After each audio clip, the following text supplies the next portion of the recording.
তার একটি বাচ্চা আছে, সিজারিয়ান অপারেশন, তার এর মধ্যে মিসক্যারেজ হয়েছে, তার হাইপোথাইরয়েডিজম এবং ডায়াবেটিস দুটো সমস্যা রয়েছে, উনি এখন বাচ্চা নিতে চাচ্ছেন।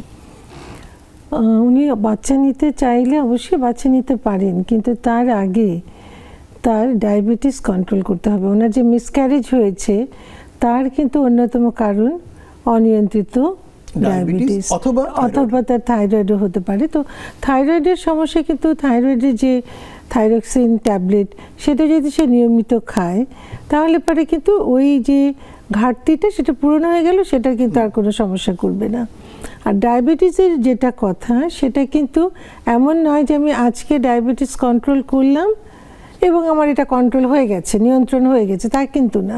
এটা কিন্তু প্রতিদিন প্রতিবেলায় মনে রাখতে হবে যে আমার ডায়াবেটিস আছে এবং এটা আমার নিয়ন্ত্রণ করতে হবে। তার মানে আমার খাদ্যাভ্যাস, চলাফেরা এগুলোকে কিন্তু একটা রুটিনের মধ্যে আনতে হবে। হ্যাঁ, মানে ডায়াবেটিস রোগীদের যে 3টা D, discipline, diet and drug, এটার মধ্যে থেকে কিন্তু সে বের হতে পারবে না।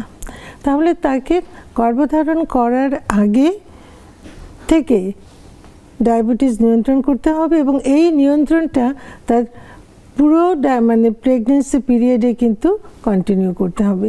বিশেষ করে কিন্তু একটা কথা আমি বলি যে মানে বাচ্চাদের প্রথম যে 8 সপ্তাহ গর্ভধারণের পরে, প্রথম 8 সপ্তাহে কিন্তু শরীরের সমস্ত অঙ্গ প্রত্যঙ্গগুলি তৈরি হয়, যেটা আমরা অর্গানোজেনেসিস বলি। কাজে এই সময়টাতে অনেক সময় কিন্তু মা হয়তো বুঝতেই পারলো না, যদি সে প্রেগনেন্সি খুব প্ল্যান করছে না, হঠাৎ হয়ে গেল, তখন কিন্তু সে 4 সপ্তাহ না গেলে তো তার মাসিক বন্ধ না হলে সে চিন্তাই করবে না।